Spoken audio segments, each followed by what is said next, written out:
I love this. Service Titan, big brand. He knows it, and he's weaving into a story which they had asked for up front.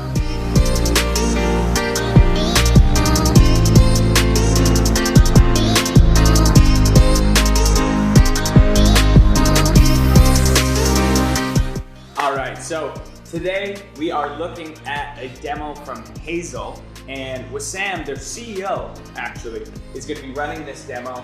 And we're gonna watch Wisam as he very skillfully weaves in customer stories to do this product demo. All right, let's check it out. Let's do it. Great, so really quick agenda just to keep us on track. 3 things I want to go over.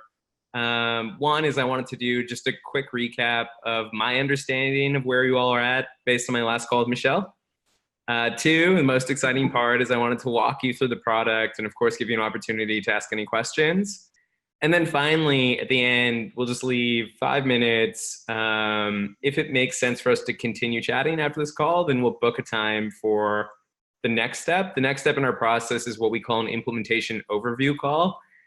All right, so just one thing I want to quickly point out there. So we got great agenda setting. We know what we're getting ourselves into. He talked about next steps already, which is great. So they know if this is a positive interaction, where the next step is going to go. One thing I wanted to get your opinion on, there was kind of this jolt to me where it kind of lost a little bit of the magic we had up front. He was very personal, he was looking at the camera, very engaging, and then you clearly see he opens a Google Doc or a CRM. And it's in the corner of the screen because you can see his eyes tracking through it.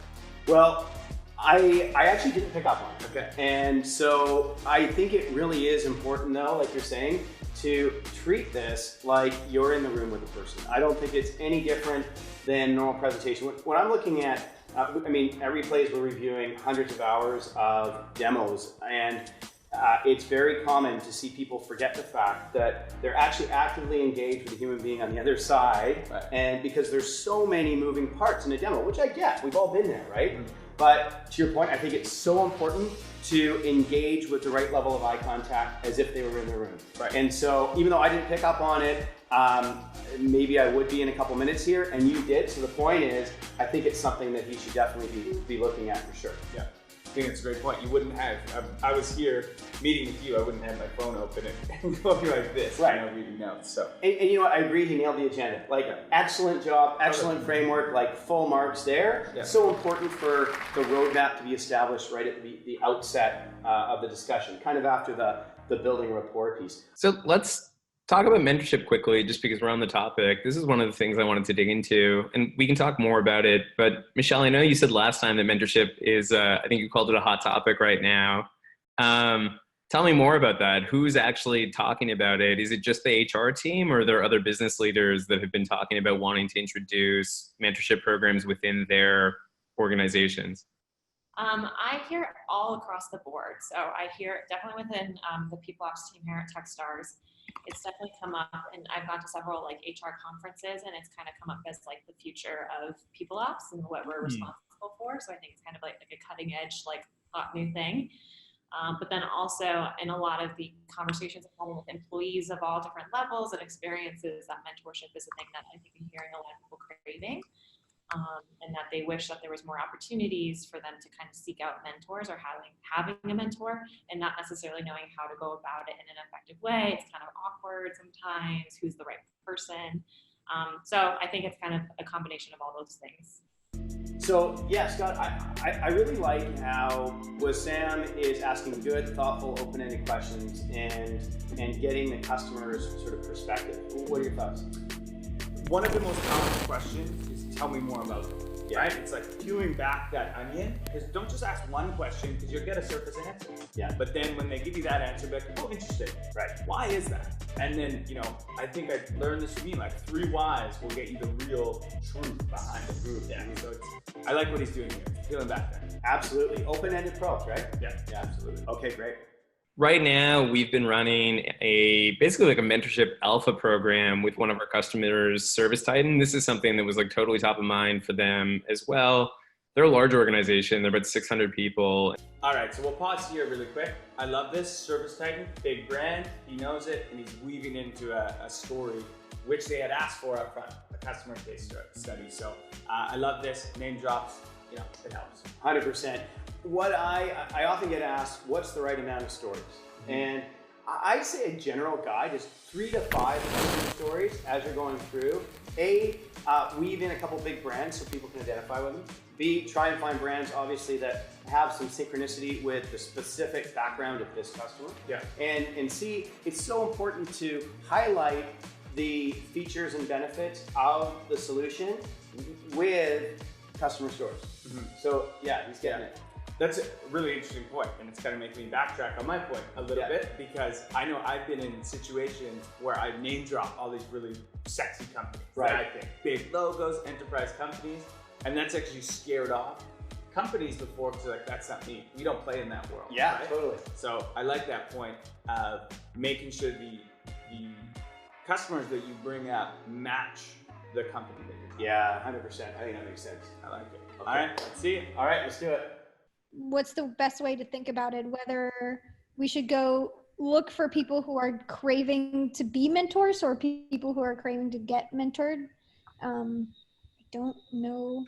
I think specifically what I'm thinking is, are there pockets that we can approach to start with? Just we've seen that if you can have like allies at like the business leader level, it's easier to get these programs up and running rather than it being just a people ops thing.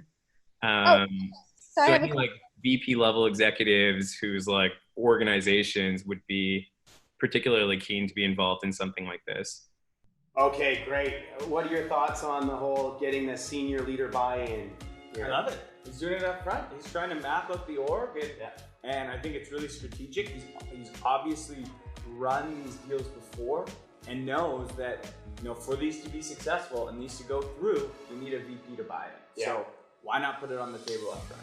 And for all you account executives out there, how often are you in a pipeline call and your sales manager, sales director, or VP sales is like, okay, who's the senior executive sponsor on this deal? And here, Wisam is right away, very adeptly going for a senior person within the organization to almost champion this. Yeah. Right? So it's kind of that same thought process. I really like it. I love it. It's asking, those are the tough questions to ask. Yeah. You get that little bit of fear. You're like, ooh, is this pushing the boundaries? But when you really just listen to it, it feels natural. It's not that bad. 100%. Yeah, I Okay. love it. Let's do it. All right.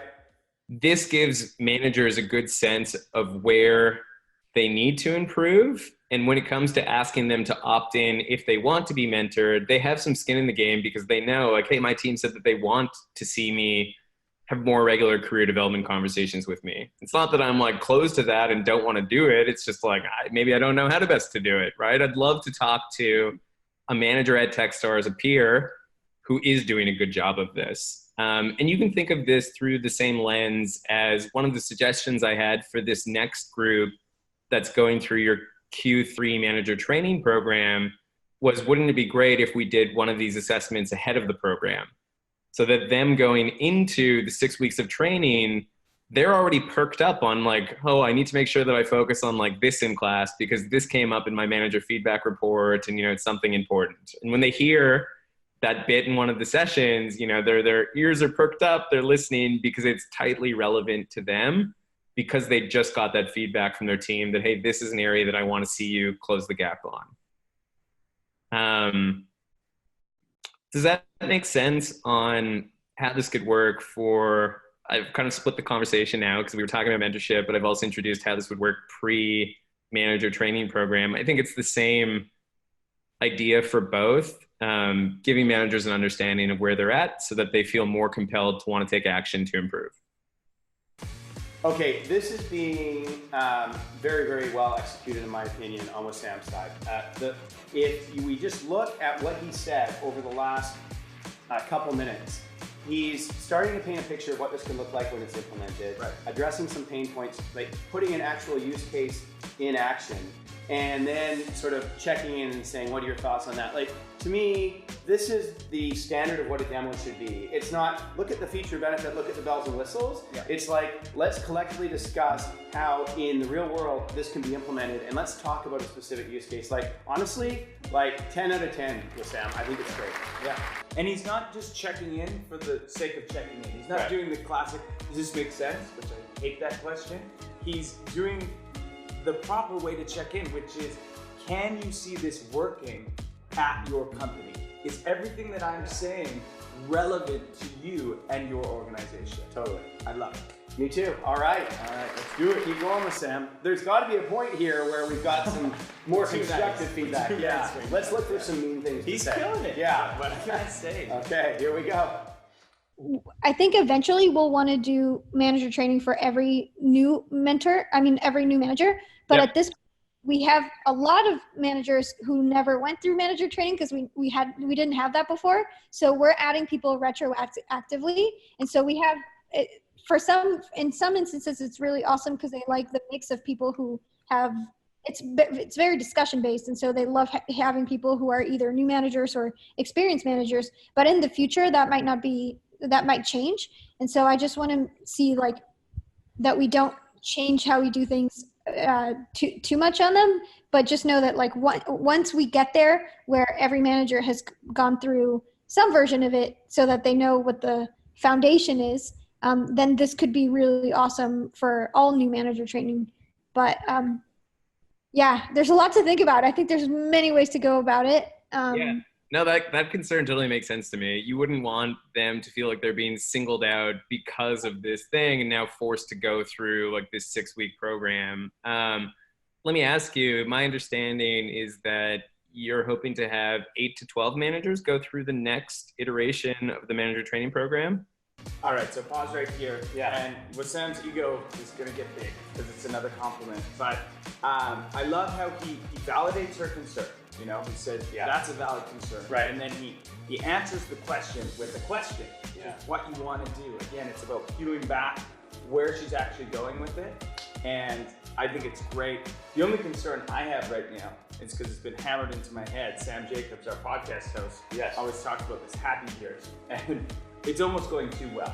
And sometimes when things go too well, you might not have all of the pieces. Yeah. We'll see if he maybe brings up, are you looking at any other competitors, or goes deeper on some of these things? Because I don't know, when it goes so well, don't your spidey senses sometimes tingle on this? Yeah, no, they absolutely do. And I was thinking the same thing. It's like, where's the shoe that's going to drop? Yeah. I have a feeling it might be here. Yeah. We'll have to see. Yeah. Right? And so I agree, we need to look for that. And I think the empathy part is so important, like you say, that as you've got a limited amount of time in these presentations to build trust, credibility, rapport, and people want to be heard. And so the fact that he's empathizing before he goes into more questioning, and in an authentic way, I think is really good. Yeah. Do you hear me on that? I hear you. I feel it. I feel. Thanks. I empathize. Thank you. That means a lot to me. Okay, shall we continue? Let's do it. Okay, here we go. Other shoe about to drop. I don't know. Okay. The good news is across all of our customers, managers always improve. So there's no fear in the program's not looking good. The truth is, if you're putting focus in this and you're measuring it and you're putting focus on it, managers are going to get better. Second customer story. I think that in this case that we're talking about, mentorship would probably also come later. You raise a good concern about wanting to make sure that we've got mentors at all levels, though. I don't know if the 8 to 12 cohort would be enough to run a mentorship initiative with. With Service Titan, we ran it with all of their managers because we had the data on all of them. That's something we could consider later. If we did want to put more focus on mentorship, what we'd recommend then is probably running an upward feedback survey for all of the managers at Techstars, and then being able to run that mentorship program is a separate thing outside of the manager training program. Okay, so yeah, in terms of the mentorship thing though, I do think let's talk about that for a sec. People ask me all the time, what sales training program should I take? And what sales books should I read? Do you get that a lot? All the time. Yeah, and are there great sales training programs and are there great books? Of course there are. But when I look back at my career where I learned the most, it's actually from often sales leaders I reported to, or people that I specifically reached out and asked to be my mentor. Yep. And so in the absence, I was lucky that early on I had organizations I worked with that had a formal mentorship program. But I would encourage those folks that are watching, if you don't have a mentor and you don't have a mentorship program, find one. And have monthly coffees or an informal ability to reach out when you've got challenges. It just really helped shape my thinking. What are your thoughts? It was, without certain mentors in my life, there's no way I would be where I'm at. It just accelerates all of your learnings, and it's basically like being able to predict the future, Yeah. right? Because they tell you, hey, I went through this path, here's where I stumbled, here's where I did really well, and you can then use that information and choose a different path. Totally. It's invaluable. Like, I think if you look at different professions or different disciplines, it's like if you're going to go out and become a really good golfer, probably helpful to read a book on it, but far more impactful to have a mentor or a coach, right? That can actually watch your swing, talk to you about it, that kind of thing. Totally. I don't think it's dissimilar in sales. Absolutely. And in lieu of a mentor, if you don't have one, check out Replay. Oh, all right. Thanks for the plug. I appreciate it. All right. Cool. One of our customers, Validity, they had potential interest in doing more work with their sales organization. It's like their largest and most fastest growing team, and that's where they felt like they needed the most support. Customer story 3. I just want to do a quick time check. I think that we only have till 4:45, my time booked. Do you two have a hard stop at 45 past? All right, so we'll pause right here, doing the time check, being cognizant and respectful of these two, managers' time. Everyone's super busy. Doing that quick check, it shows that you care, it shows that you're respectful. I think, it's kind of table stakes. I like it. Yeah, I totally agree. It's one of those things that I see account executives honestly not do enough. And it should be table stakes, but it's not. The other common thing I see, so account executives who are doing a lot of presentations that are listening or watching right now, please listen to this. Always leave at least 5 minutes at the end, at least, for next steps. I see minimum. Yeah. So often where there's like a minute left and it's like ran out of time, and then they do book another meeting, but it's like now's the time to really strike. It's the time to figure everything out. And so always leave, 5 to 10 minutes for next steps at the end. And I also like how Wisam is doing a bit of a situational awareness check-in here, right? I liken it to a walk in the park. If you're somebody that's taking someone, let's say you're a trail leader and you're taking someone on a really cool new hike, people want to know kind of where the beginning, middle, and end is. And as they're on it, they want to know where they are. Like, how close are we to the mid part, to the end part? And I think Wisam is doing a good job of sort of saying, hey, relative to that agenda we set out, we've covered these two things, and there's still this third thing we want to cover. I think that's good. Absolutely. Yeah, he calls it out, right? There's kind of been two different narratives that they've been talking about, and he's now bringing them together. Yeah. Which is really important, or else you get kind of confusing. To use your analogy, you get lost in the woods. Right, exactly. And I feel like the part that's coming up, though, I think is going to be the main sale. Because I remember him saying at the beginning, it's want to talk to you finally about timeline and implementation. So hopefully now we're getting into the closing discussion. Yeah. And then in the software itself, in the first 3 weeks, both managers and team members get separate sort of like onboarding messages, just like reminding them of like, hey, this is Hazel, this is what it is, this is why you're doing it, blah, blah, blah. So we see really high activation from our users, which means that when we put new users onto Hazel, a very high percentage of them start using it right away. And across a long period of time, we see really high overall engagement from our users. So we've got customers that have been on Hazel for more than 2 years now, and we see more than 75% of their users using Hazel every single week. Well, I really like the fact that Wisam is taking the time to use some stats on adoption and really walking the prospect through the level of support that Hazel's going to give post-adoption, right? How often do you see when a customer signs up for a service and then they're just left alone, right? So it sounds like there's really good after-sales service, and that's something, honestly, in a lot of presentations I don't hear enough. So, I'd say kudos for doing that. Totally agree. And I think the future of software is going to live and die by enablement, right? We kind of all got tool and software drunk, and we bought all these things and then we didn't enable them properly. So proper onboarding, proper success, I think that there's going to be much more like onus on that in the future, and people are going to crave that. So it's good that Wisam has picked up on that. Yeah, for sure. This is what I was suggesting as an easy sort of like pilot. Like, let's start with these 8 to 12 managers and see how it works for them, how it fits with the program. And if we see good results, then we can talk about what it looks like rolling out to more managers, what the mentorship program piece of it looks like as well. But basically just starting with this next cohort that's going live in Q3. Pilots. Okay, so definitely have some mixed thoughts on pilots myself. Yeah. I think it's one of those things where, honestly, I see account executives defaulting to pilot mode way too often just to get the sales done. It's end of month, end of quarter, there's a lot of pressure to close a deal, and it's like, I know what I'm gonna do, I'm gonna suggest a pilot. You know what that does a lot of the time? It leaves money on the table, and it doesn't actually exercise the sales muscles that I think a lot of the AEs are capable of exercising.